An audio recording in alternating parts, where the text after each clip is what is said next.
Muy buenos días, queridos amigos. Soy Patricia del Río. Bienvenidos a esta nueva edición de Si el Río Suena. Y vamos a empezar antes de presentarles a nuestro invitado. Hoy tenemos un tema interesantísimo. Hablamos sobre discriminación y desencuentros en nuestro país. Pero primero vamos a hablar un poquito de lo que ocurrió el día de ayer. Habemos presidente. Finalmente, el presidente Pedro Castillo decidió darle la cara al país y dar algunas explicaciones en unos momentos en que se vive demasiada incertidumbre. Dio un mensaje corto de no más de 7 minutos en el que básicamente pretendía dar dos mensajes. Yo me hago cargo y yo tengo un plan. Esa sería más o menos la intención. Para eso propuso una serie de medidas que buscan dar cierta tranquilidad en el ámbito económico.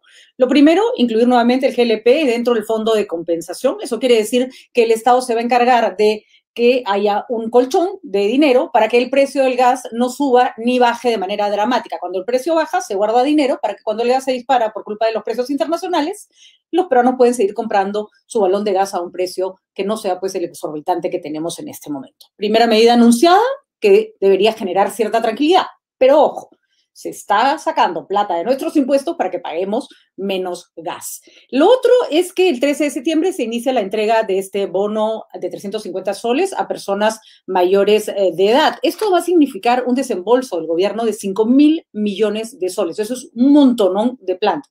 El presidente Castillo ha dicho que esto va a generar 40.000 empleos directos e indirectos y ahí el señor Pedro Franque nos va a tener que explicar con calma qué cosa significa esto, porque 350 soles en el bolsillo para cada peruano, 5.000 millones de soles más en el mercado, efectivamente son un shock económico importante, pero es un dinero que entra una sola vez. ¿Puede generar esto 40.000 empleos directos e indirectos? ¿De qué manera?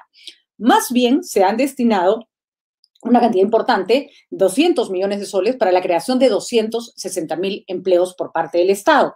También ha avisado el presidente Castillo que se van a acelerar 52 proyectos de inversión, básicamente de servicios públicos y básicos para que la plata empiece a moverse. Interesante, sí, por lo menos lo vimos, lo escuchamos, lo vimos dar la cara, pero no ha presentado ninguna iniciativa de reactivación de la economía importante para el sector privado. Casi todo lo que nos está dando el señor Castillo son indicios de cómo puede moverse el Estado para generar un bienestar económico. Y eso sabemos que tiene un resultado de muy corto plazo. La economía no se mueve solo cuando el Estado saca plata de su bolsillo y lo pone sobre la mesa. Interesante, sí, las cifras sobre la vacunación. Vamos bien en vacunación y eso hay que reconocerlo. Se ha anunciado la llegada de la posibilidad de que nosotros mismos hagamos la vacuna rusa, la vacuna Sputnik. No sabemos si es simplemente un wishful thinking, como se dice, o un deseo, o si lo vamos a poder hacer realidad. Pero lo cierto es que, si bien eso alguien podría decir, bueno, parece como está soñando, eso va a ser dificilísimo. No sé, no tenemos los datos para saber cuán aplicable es ese plan, pero no podemos dejar de decir que el presidente Castillo y su gobierno siguen comprando las vacunas de Sinopharm y Pfizer en el mercado y que la vacunación se sigue dando de una manera importante. Así que, ¿produciremos vacunas de Sputnik o no? No lo sabemos, pero mientras tanto el gobierno no puede descuidar el abastecimiento de la vacunación, como efectivamente lo ha estado haciendo de manera bastante coherente hasta ahora. Lo feo, lo raro, el elefante en medio de la sala, eso que siempre está ahí, la gente esperando que se diga algo y no se dijo, es el gabinete. Dijo que está en constante evaluación, pero sobre el señor Bellido, ni una palabra. Sobre las gravísimas acusaciones contra el señor Maraví, que, como lo ha demostrado Ángel Páez, ya no solo son atestados policiales, sino que hay investigaciones por sus presuntos vínculos con el terrorismo, nada. Simplemente el señor Castillo dijo que su gabinete está en constante evaluación. Bueno, eso es evidente. Todos los gabinetes están en constante evaluación. Cualquier ministro que no haga bien su trabajo se tiene que ir. Pero acá hay respuestas que dar sobre acusaciones muy serias. Marco Cifuentes hizo una interesantísima investigación de algo muy simple. Se puso a mirar el Facebook de Guido Bellido. Las alusiones absolutamente machistas, misóginas, sus declaradas afiliaciones a pensamientos clarísimos de Sendero Luminoso, no filoterroristas, no, a libros escritos por terroristas en los que el señor Guido Bellido los recomienda como una gran lectura. Sus ataques a Verónica Mendoza, la foto que se toma en la muestra de Yuya Napaj al lado del líder Abimael Guzmán, ya son demasiados indicios como para que el presidente siga callado al respecto. ¿Qué va a pasar? ¿Qué va a pasar con el gabinete Bellido? El presidente Castillo ha dicho que está en constante evaluación. Solo hay que recordarle que también está en constante evaluación para el Congreso de la República, que les tiene puesto el ojo. Veremos qué sucede y si escucharemos más explicaciones o nos tendrán de conferencia de prensa cada muerte de obispo de 7 minutos. Ni siquiera fue conferencia de prensa, fue mensaje a la nación. En fin, eso es lo que tuvimos el día de ayer. La sorpresa de ayer fue la presentación del presidente Castillo frente al Perú.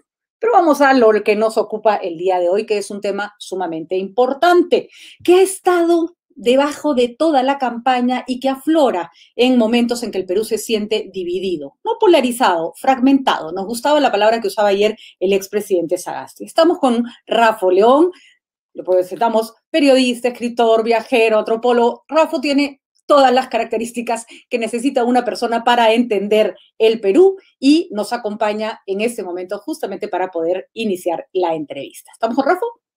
Ahí lo tenemos. Rafo, querido, ¿cómo estás? Muy buenos días.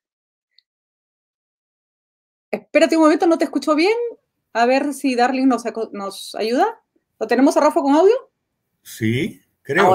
Ahora sí te escucho perfecto. Yo te decía que qué bueno verte en esta vía, realmente es todo un descubrimiento, ¿no? Así es, y lo primero que tenemos que decir de Rafo es que, bueno, muchos ya lo saben, otros de repente no, Rafo superó un COVID complicadísimo, estuvo 19 días en UCI y debo confesarte, Rafo, que yo recuerdo los días que estuviste en UCI y pensaba, esto ya no puede seguir así, ¿no? Me angustié mucho, eres una persona a la que le tengo mucho cariño, pero además uno empezó a sentir como que la vida se nos iba de las manos. Y verte también ha sido, en realidad, para mí un gusto y supongo que para todos los que te van a escuchar el día de hoy. Muchas gracias. Mira, yo estuve en efecto 19 días en UCI, estuve más de 2 meses internado en una clínica, pero de esos 19 días hubo 7 en los que estaba al borde de la muerte. Es decir, el mensaje diario de los médicos era a mi familia, bueno, ya pues vayan aceptando, porque no había manera, y de repente eso cambió. Ahora, creo que lo que esto deja, aparte que me ha dejado con hipertensión, cosa que no tenía, deja para quienes hemos pasado por esto una clarísima consigna, que es vacúnate. Exactamente. Por eso quería empezar. Por favor, o sea, quienes lo hemos vivido, y es una cosa horrible, porque es una enfermedad que te trastorna todo el organismo, todo, no queda una célula libre. Nos parece increíble que haya gente que se niegue a la vacunación. Yo no lo puedo entender, realmente no lo puedo entender, porque es una elección, finalmente es una elección entre estar sano, estar enfermo, estar vivo o estar muerto. Y también es una elección, Rafo, entre hacer o no hacer daño, ¿no? Exacto, porque esa es la otra cosa. Ya no se trata solo de ti, ¿no? Es básicamente tu entorno, ¿no? Y si uno aprecia a la familia, al grupo de amigos, a la sociedad, a los vecinos del edificio, pues tienes que tomar esa responsabilidad, ¿no? Recuerdo cuando pusiste en tu Facebook que tenías COVID y que no sabías qué iba a pasar de ahí en adelante. Y era imposible que te imaginaras lo que ocurrió. Y creo que la gente que hoy no se vacuna nadie se quiere poner en ese escenario, pero ese escenario existe. Es una negación, pues, ¿no? Niega. Pero en fin, acá estoy, que digamos mi setentona presencia, quienes están mirando esta entrevista y no se quieren vacunar, por lo menos los haga cambiar de opinión, ¿no? Por supuesto. De verdad, es una enfermedad muy difícil, ¿no? Y por respeto a los que se fueron y por respeto a los que sobrevivieron. Y a los que sobrevivieron, Rafa, porque la verdad que me has hecho rezar. ¿Para qué te voy a mentir? Me has hecho rezar. Como le decía Adriana a tu hija, ya no sé a qué Dios le rezo frente al que me encuentre. Muy bien, gracias. Bueno, Rafa, es importante conversar contigo porque yo siempre he considerado que tú tienes una ventaja que no tienen muchos peruanos. Has vivido en Lima, este país ha sido muy centralista durante mucho tiempo y los limeños solemos mirar el resto del Perú como turistas, Vamos, nos tomamos la foto al lado del monumento arqueológico, al lado de la iglesia, regresamos y tenemos una visión casi como de Disneylandia de nuestro propio país. Pocas personas deciden ser viajeras, es decir, meterse en su país, convivir, sentarse, hablar. Sí, no vas a quedarte a vivir ahí, pero no pasas por la vida de la gente de cualquier forma. Y eso creo que te puede dar una visión del Perú, de lo que puede pasar en el Perú y de qué cosas se enfrentan cuando ocurre un gobierno como este, que hay que decirlo con todas sus letras, ha puesto sobre el tapete a un Perú que siempre ha estado invisibilizado. Así y es. eso va a traer consecuencias buenas, pero también está trayendo consecuencias complejas. Ojo que no estamos hablando en este momento de lo que está haciendo bien o mal el gobierno de Castillo. Hay mil cosas que se van a criticar, sino de lo que significa socialmente la irrupción de un gobierno como el de Castillo en la vida del Perú. Cuéntame cómo ves lo que está ocurriendo. Yo quisiera empezar con tres hitos puntuales de racismo dados durante la campaña, ¿no? El primero es lo que se decía de Sagasti, es decir, la gente de la élite tradicional que no consideraba a Sagasti un comunista, ¿no? Porque lo consideraba un sector importante. Pero había otro sector que decía que Sagasti no podía quedarse porque era un presidente demasiado blanco para el Perú. A mí eso, yo lo escuchaba con cierta frecuencia y me retumbaba en las orejas porque es una cosa muy gruesa, ¿no? Muy, que parte de la ignorancia muy bruta, ¿no? Otro es esa edición del programa de Rey y Barba en el que están Rafael Rey, Barba Caballero y Fernando Rospiglio, ni más ni menos, durante la segunda vuelta, burlándose de los nombres anglosajones o inventados o lo que tú quieras, de una serie de personajes de esta nueva casta política que comienzan a aparecer. Y además, con mucha violencia, agredían al hijo del presidente Castillo, Arnold, diciendo que ese nombre Arnold le pega a Schwarzenegger, pero no a ese muchacho, ¿no?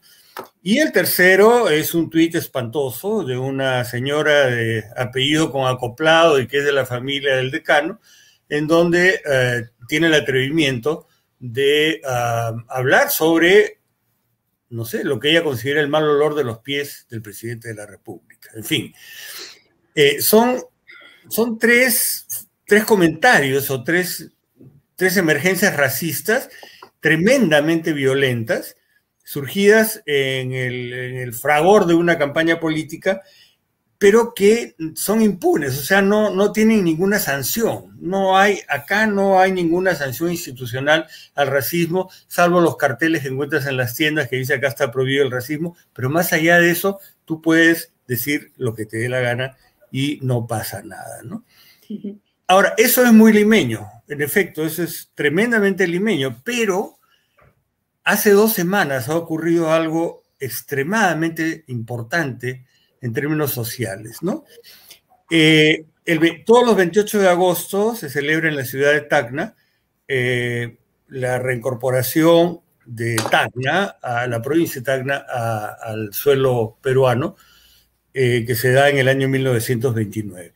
Es tradicional que haya pues toda una fiesta cívica, donde el protagonismo lo tienen las señoras, la Benemérita Sociedad de Auxilios Mutuos de Señoras de Tacna, que enarbolan la bandera peruana y es una cosa muy emotiva, y estas señoras traen la tradición de las mujeres que participaron tan activamente en el rescate de Tacna. Bueno, muy bien. El año pasado esa ceremonia fue suspendida por la pandemia. Sin embargo, este año, este 28 de agosto, fue el presidente Castillo y fue a dar un balconazo desde una casona, ¿no?, en la avenida principal de Tacna. No había la ceremonia con las señoras y de repente aparece un grupo de aymaras venidos de las comunidades, de las provincias altas, de Candarave y Tarata, con la vestimenta tradicional, con los instrumentos musicales. Dicho de paso, allá en Tarata, sobre todo, aún se emplea el anaco, que es la vestimenta, digamos, originaria previa a la imposición del virrey Toledo del traje español, ¿no? Tú ves eso y ves los dibujos de Guabán Poma y es idéntico, ¿no? Bueno, bajan hombres, mujeres, músicos y con una bandera peruana. Y se produce una reacción brutal, no sé si es la palabra, una reacción muy marcada de los tacneños, que se consideran tacneños netos. Esa es la expresión, somos tacneños netos. Las señoras de la Benemérita también protestan y el día 31 ocurre un acto de violencia, digamos, ¿no? Estos grupos aymaras sacan una huifala, que es una bandera de la energía, que se supone que es del tiempo inca, y la respuesta de ciertos pobladores del Tacna neto es romper y pisotear esa bandera. Eso, primero que está expresando una cosa que yo creo que es muy peligrosa. Esta noticia, de hecho, sea de paso, ese relato lo comparte el portal de Noticias SER, y es un artículo del sociólogo Carlos Reina, ¿no? Y Carlos Reina dice que cuando se cruzan lo étnico y lo político, se da una situación potencialmente muy peligrosa, ¿no?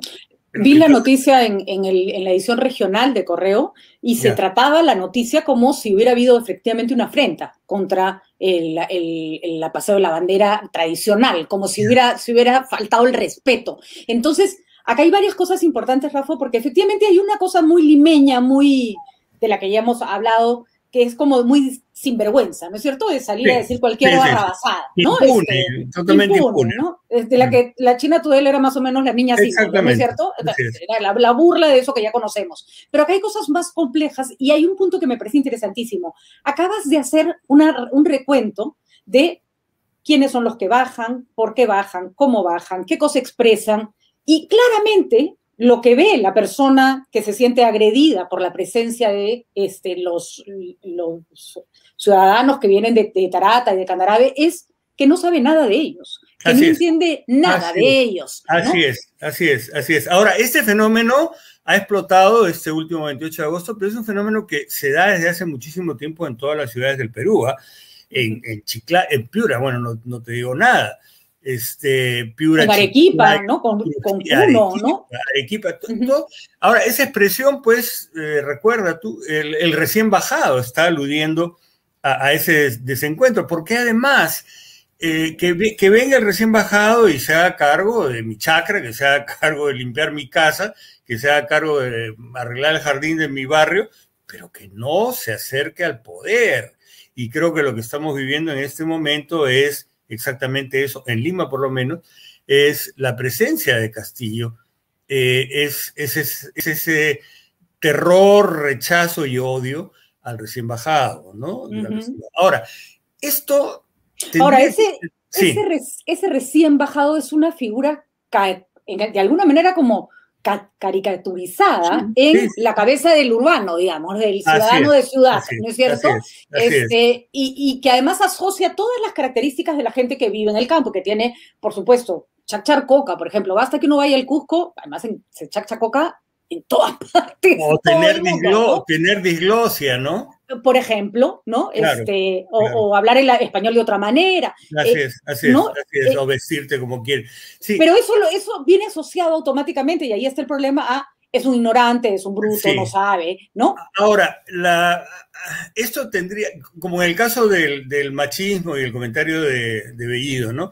Que creo que abre una oportunidad interesante para ventilar el tema. Tendría que ser también una oportunidad muy buena para ventilar el tema del racismo. Sin embargo, creo que no la estamos aprovechando. Y no la estamos aprovechando también en gran medida por la manera tan confrontacional como el gobierno está manejando el asunto, ¿no? Desde el primer día, cuando el presidente Castillo menciona a Felipillo delante del rey Felipe de España, ¿no? Desatino, es un desatino. No sé si fue un desatino o fue un consejo de Evo Morales para vengar, ¿no? El comentario racista que hizo el padre sobre Evo, es el famoso, ¿cómo fue? Cállate. ¿Por qué no te callas? A Chávez, no te callas, ¿no? A Chávez. Bueno, a lo que voy es que hay constantemente indicios por parte del gobierno de una manera totalmente confrontacional El domingo el ministro de Salud, en una entrevista en el diario La República, dijo que al gobierno lo están acosando porque este no es un gobierno de altos y rubios. ¿A qué viene eso? ¿No? Bellido, su primera reacción frente a lo que ocurrió con este Chirino fue: están agrediendo mi condición de campesino originario, ¿no? Y ahí el ministro de Cultura, Dios santo, es el epítome de esto. Es un hombre que ha dicho que sus viceministros tendrían que vestir kushmas y ojotas, ¿no? A mí esto me hace acordar mucho a Antauro y a su padre, don Isaac, cuando decían que cuando llegaran al poder iban a dar a los blancos solamente ciudadanía, a los cobrizos les iban a dar nacionalidad.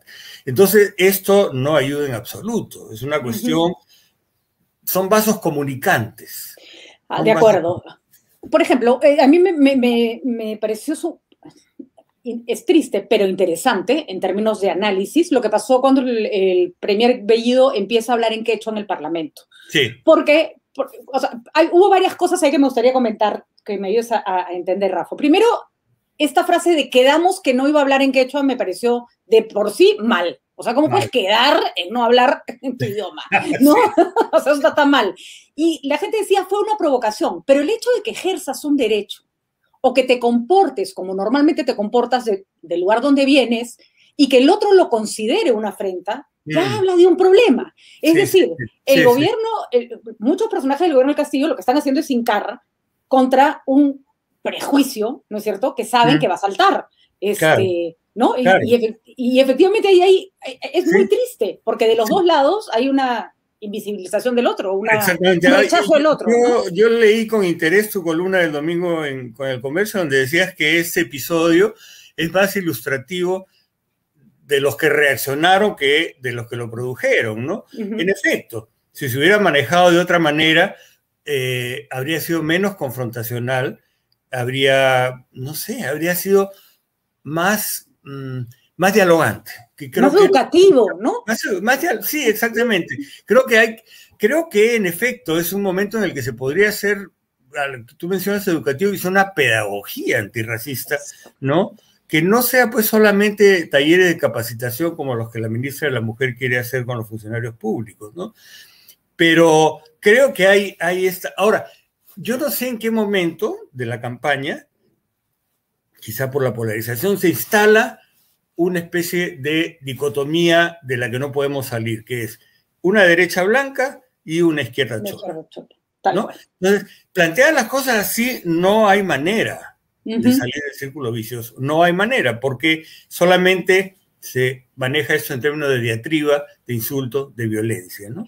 Además, Rafa, en la campaña se manejaba: yo defiendo mi país, que era, ¿no?, el concepto de Keiko, por ejemplo, y por el otro lado, yo represento el pueblo. Y parecían ser dos países, dos grupos que convivían en el mismo espacio y punto. Yo decía, en el pueblo de Castillo están incluidos, si sale elegido, los de Keiko, y si sale elegida Keiko, considera parte de su país a los que están votando por Castillo, ¿no? Sí.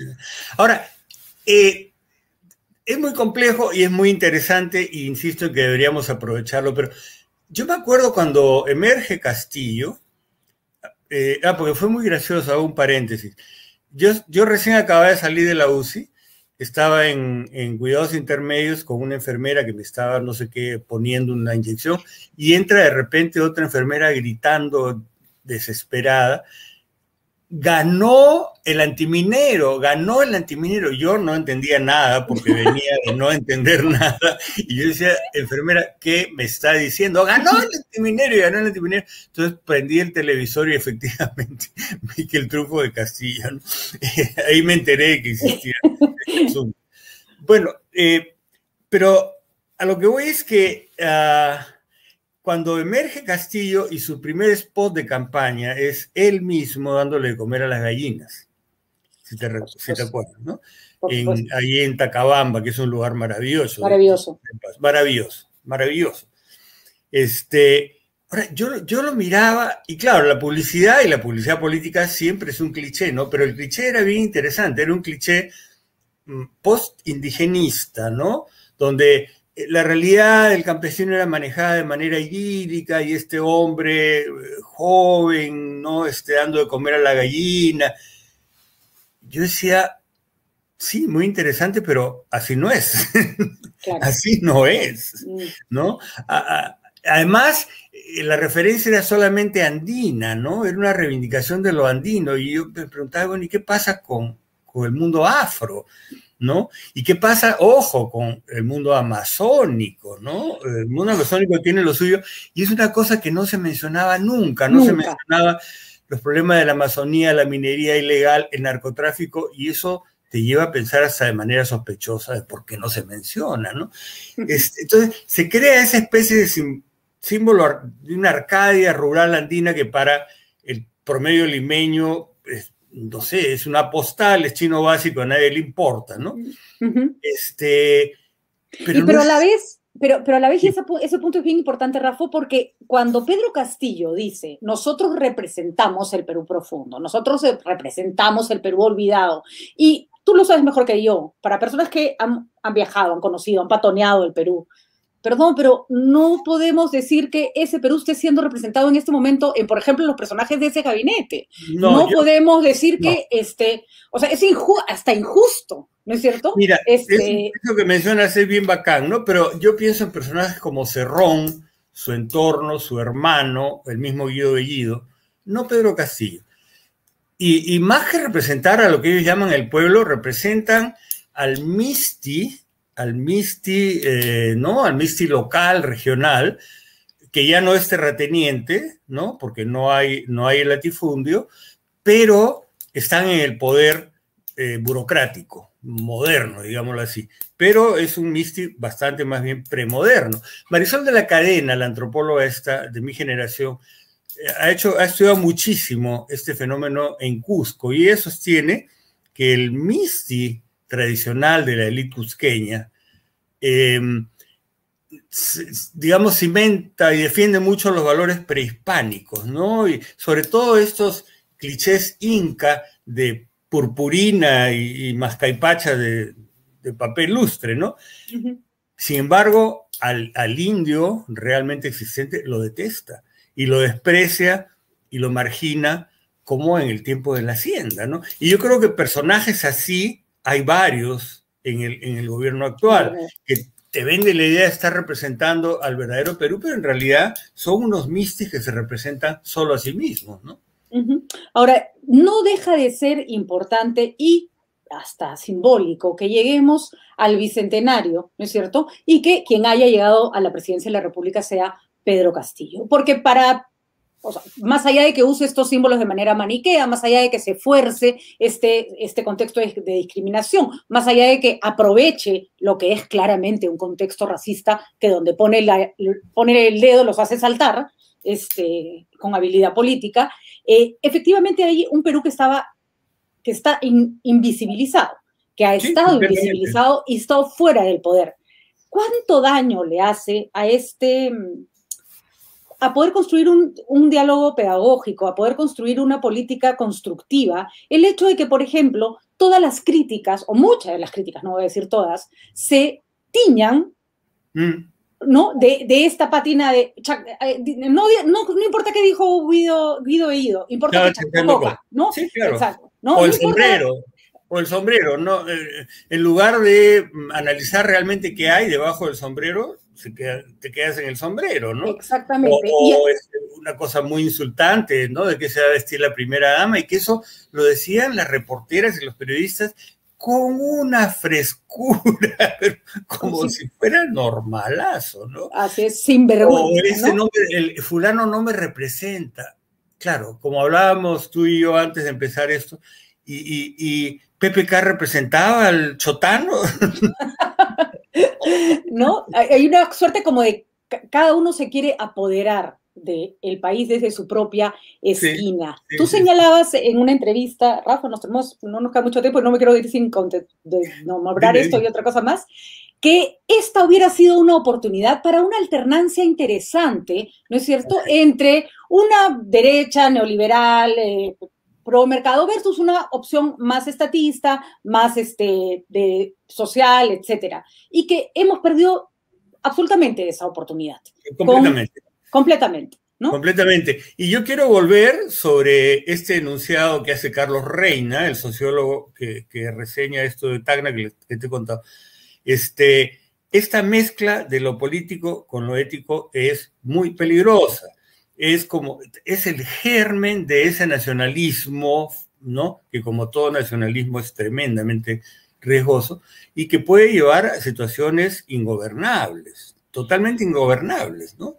Bueno, cuando hemos visto lo étnico y lo político juntos, hemos visto serbios y croatas, ¿no? Que va más atrás el fenómeno del nazismo. Y tutsis, ¿no? O sea, gente que se siente distinta y se mata entre ellos cuando son igualitos, además, ¿no? Exactamente, ¿no?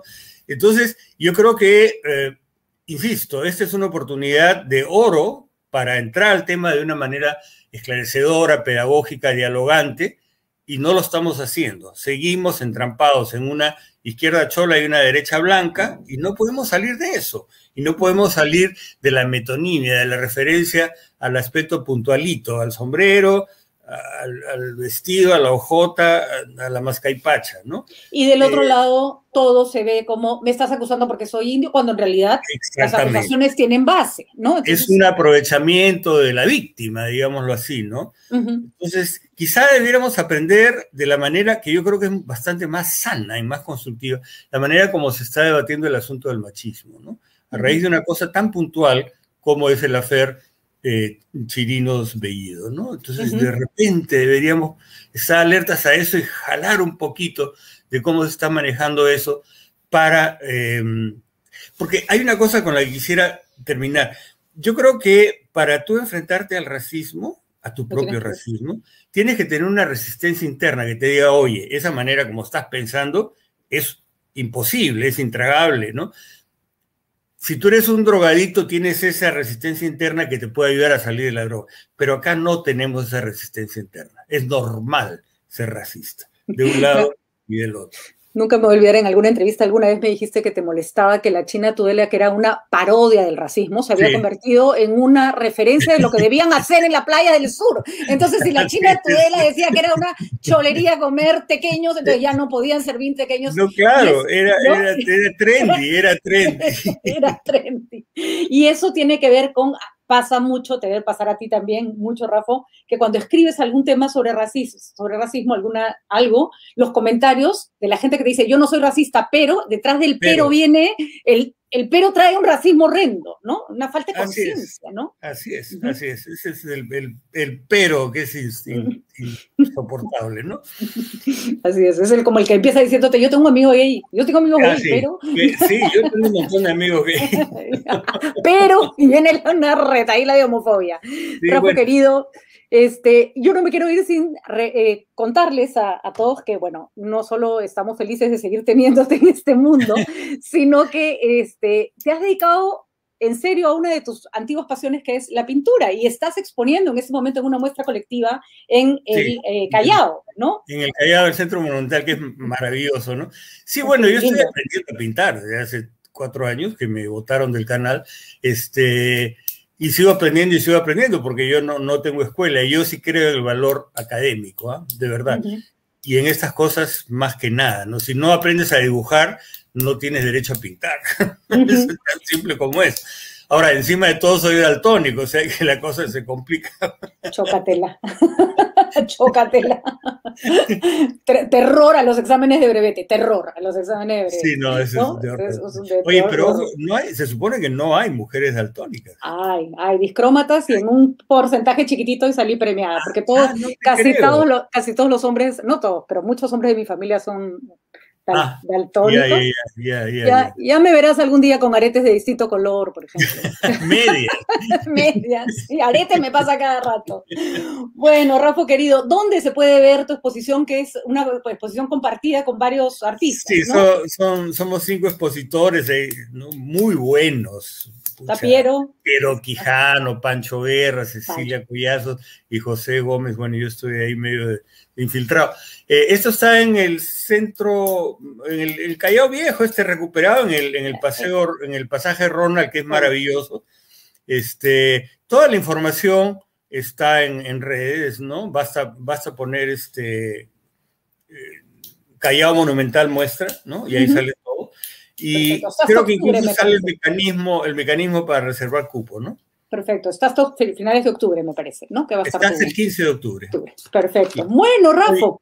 Encantado de verte, pues. Encantado de conversar contigo y esperamos también leerte pronto. Nos suponemos que nunca dejas de escribir y Veamos. y es nada, tiempo de tener conversaciones inteligentes y pensar un poquito el país fuera de la caja, como dicen los empresarios. Bueno, muchas gracias por la entrevista, Patricia. A ti, Rafa, que tengas una linda mañana y una linda vida, ya que te quedaste con nosotros, gracias a Dios. Bueno, señores, espero que les haya gustado la conversación con Rafa León. Importantísimo, ¿no? Pensarnos desde dónde estamos, qué cosas hacemos. Como dice Rafa León, hay que tener siempre un faro sobre si estoy siendo o no discriminando en un país donde estamos habituados a la discriminación y a no darnos cuenta de ello. El gobierno del señor Pedro Castillo tiene múltiples problemas. Muchos de las personas que están en el gabinete no se merecen estar ahí, pero no se merecen estar ahí no por cómo visten, por de dónde vienen, por cómo hablan el español, no se merecen estar ahí por las acciones que han cometido, que son incompatibles con cualquier persona de cualquier raza, religión, cultura, etc. Diferenciemos, aprendamos a evaluar a las personas por lo que hacen y por sus acciones. Y dejemos de lado los prejuicios, que lo único que están haciendo es manchar una crítica válida y logrando que los que tienen que dar respuestas se victimicen. Esperemos que les haya gustado la conversación el día de hoy en el Río, si Río Suena. Nos encontramos mañana, como siempre, a las 9 de la mañana.